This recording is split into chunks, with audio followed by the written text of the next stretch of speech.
Olá, sou Paulo Ferreira, quero falar com você que trabalha com consórcio ou trabalha em banco e tem no teu portfólio que comercializar consórcios.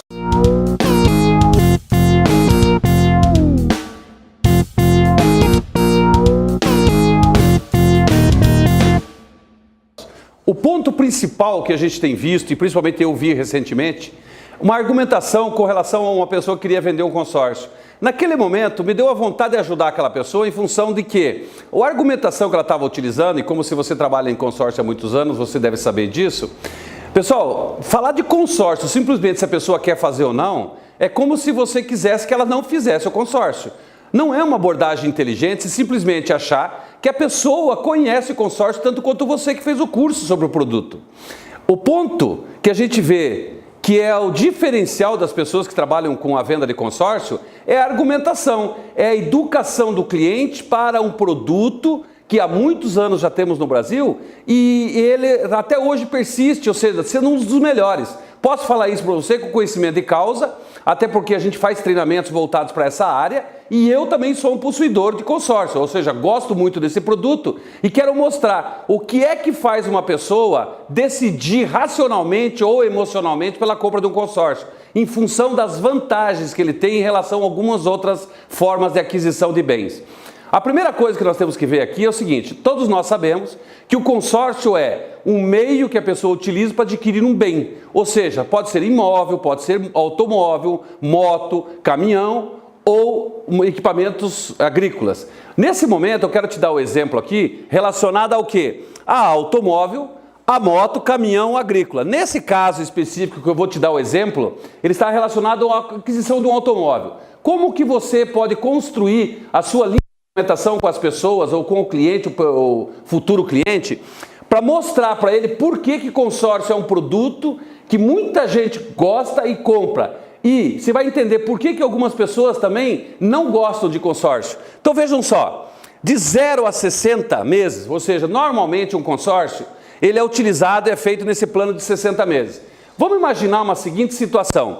Vamos arredondar os valores aqui ou construir como se você estivesse contribuindo mensalmente com R$1.000. O que vai ser? Se você contribuir 60 meses com R$1.000, você terá contribuído 60 mil reais. Ora, nós sabemos que um consórcio de 60 mil reais, a carta de crédito desse consórcio é de aproximadamente 52, 53 mil. Neste caso, eu peguei 52 mil para ficar mais fácil a interpretação do exemplo. Então vejam só, vamos imaginar que a pessoa contribuiu durante 10 meses com R$1.000. O que ela construiu? Um fundo de 10 mil. Vamos imaginar que desde a primeira parcela ela vem dando um lance todos os meses de 10 mil e não saiu durante os 9 meses anteriores. Mas na 10ª parcela ela foi contemplada por lance. Automaticamente ela contribuiu com 10 mil, mais 10 mil de lance, são 20 mil reais. O que vai acontecer? Nesse momento a administradora de consórcio faz o quê? Ela complementa o valor e você pega o veículo, certo? O que acontece? Aquele lance que você deu de 10 mil, tem alguns planos que a pessoa pode amortizar o valor nas parcelas ou reduzir o número de parcelas. No exemplo aqui, eu gostaria que você considerasse como se a pessoa estivesse reduzindo o número de parcelas. Então, o que faltou? Automaticamente a pessoa, você contribuiu com 10 parcelas, contribuiu com 10 mil. Falta 50 mil para o plano. Como ela deu 10 mil de lance, então está faltando 40 mil. Ora, 40 mil mais parcelas, que dá 10 mil, mais o lance, 10 mil, 60 mil, ela que quitou, eliminou o consórcio daqui, o período, certo? Que falta para finalizar. Bom, o que eu quero te dizer? Isso aqui é o consórcio normal. Veja a mesma comparação com o financiamento, que muita gente às vezes não tem essa visão da comparação entre o consórcio e o financiamento. Vamos imaginar que você fazendo um CDC através do financiamento, você tem esses 20 mil que são as 10 parcelas mais os 10 de lance. Automaticamente você vai dar de entrada no veículo. E você vai financiar quanto? 32 mil, mais a taxa de abertura de crédito, que toda a concessionária cobra uma taxa de abertura de crédito, que é o TAC. Ora, vamos imaginar aqui, eu fiz como conta de R$800 um TAC. Então você vai fazer um financiamento de R$32.800. Se você fizer o financiamento de R$32.800 em 42 parcelas, por quê? Porque é o período que falta aqui, ou seja, falta 40 meses aqui, né? Se você der 10 aqui, 10 meses aqui você contribuiu, menos 10 que você tirou das últimas, que é do lance, falta 40 parcelas. No financiamento não tem de 40 meses, tem de 42. Normalmente o que faz é 42, eu estou fazendo para ficar mais fácil a compreensão sua. 42 parcelas de 1.250. Se você pegar o 32.800 a um juro de 2,10 ao mês, vai dar uma parcela de 1.250 vezes 42 meses. Dará 52.500 de financiamento. Mais os 20 mil que você deu de entrada, qual que é o valor que você pagou, a pessoa pagou no financiamento? Ela pagaria no financiamento 72.500. No consórcio, vejam só, ela pagou ou contribuiu com 60 mil. Então veja só, em comparação com a mesma situação do consórcio com o financiamento, a pessoa teve uma economia de R$ 12.500. Eu sei que você está pensando assim, mas vamos imaginar que você não considerou que teve reajuste da parcela. Eu já volto a falar sobre isso aqui, depois de eu concluir esse exemplo aqui. Imagina você com um lance de 10 mil. Agora imagina a vantagem se a pessoa for sorteada. Ela não der lance e foi sorteada na 10ª parcela. Vamos pegar da mesma exemplificação. Se ela for sorteada na 10ª parcela, o que vai acontecer? O consórcio continua custando para ela 60 mil. Qual que é a diferença? Que até a 10ª parcela era credora. A partir da 10ª parcela ela virou devedora.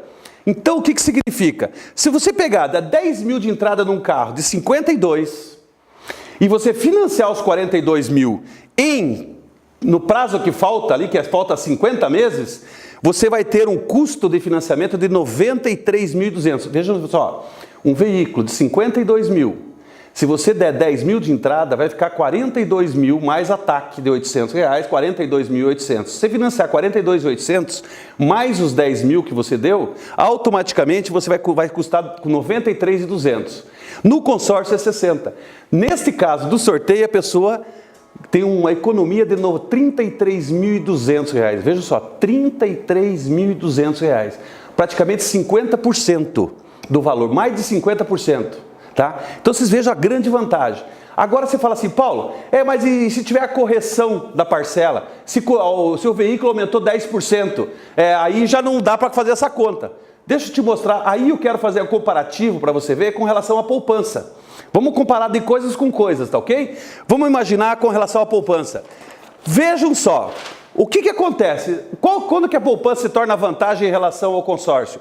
Se a pessoa não tirar o veículo por lance ou não tirar por sorteio e quiser contribuir com as 60 parcelas para tirar o carro no fim. Aí eu diria para você, aí é melhor ter poupança. Por quê? Porque da pior das hipóteses, aí nesse caso ela não terá o custo de taxa de administração, que é o quê? Taxa de administração nós sabemos, gente, que é o custo que a administradora de consórcio tem para manter o plano, para fazer com que todas as pessoas contribuam, ela vai cobrar, ela vai fazer toda a documentação quando a pessoa for sorteada, pegar o veículo, ou der o lance, pegar o veículo, enfim. Tem muito trabalho a ser feito pela empresa que administra o consórcio. Até porque ela tem que repor aquelas pessoas que desistem no meio do caminho. Ela tem que repor por quê? Para dar solidez ao plano de consórcio. Então vejam só, olha o consórcio e a poupança. Vamos supor que corrigiu o carro em 10% e a pessoa contribuiu com 20 parcelas no consórcio. Ela contribuiu com 20 parcelas de R$1.000 por mês. Deu 20 mil. Teve uma correção de 10% no valor do veículo. O que acontece? A partir da 21ª parcela, a pessoa vai pagar quanto? Vai contribuir com R$1.100. Ela pagava 1.000, teve 10% de reajuste, vai para 1.100. A partir da 21ª, ela vai pagando 1.100. Agora eu pergunto para você, o que acontece com as 20 para trás que ela pagou? Se for uma comparativa com a poupança, a pessoa que está fazendo a poupança vai ter que fazer um cheque de R$2.000 para atualizar a poupança para trás com relação ao valor atualizado. E no consórcio não tem problema, só reajusta a parcela da frente, as de trás automaticamente sofrem uma correção. Por quê? Aquilo que você já pagou, ele é considerado já não é feito, ou seja, você não precisa pagar retroativo o reajuste, ele já está sendo pago. Então veja só, o grande ganho, o que faz muitas empresas de automóveis, revendas de automóvel você vai lá falar com o proprietário, ele tem um monte de consórcio. Por quê? Porque se a pessoa for sorteada, o ganho, já mostrei para você, é enorme. Se ela for de lance, o ganho também é. Então o consórcio, o meio pelo qual a pessoa adquire um bem, seja ele automóveis ou imóveis, e outros bens inclusive, automaticamente ele se torna legal. É muito bom comparativo a formas de adquirir as coisas, tá? Outro ponto é o seguinte, ó. Aumenta a parcela, mas também aumenta o veículo, então o valor do bem. Se você for comparar isso com o financiamento, cada vez que aumenta o veículo, você vai ter que financiar um valor maior, então vai aumentar mais ainda a diferença. Aumenta a parcela, mas também todas as anteriores no consórcio são reajustadas. Imagine se tiver um veículo, mas se tiver um reajuste de 20%. Pessoal, significa que tudo aquilo que a pessoa contribuiu para trás no consórcio, automaticamente tem um rendimento de 20%, ou seja, ele atualiza o valor para que você tire o bem. Você não precisa, se fosse comparado com a poupança, teria que contribuir para trás. A poupança, no consórcio não, a pessoa tem reajuste. Então por isso que quem estuda consórcio, quem trabalha com consórcio sabe, porque ele sabe fazer esse tipo de conta.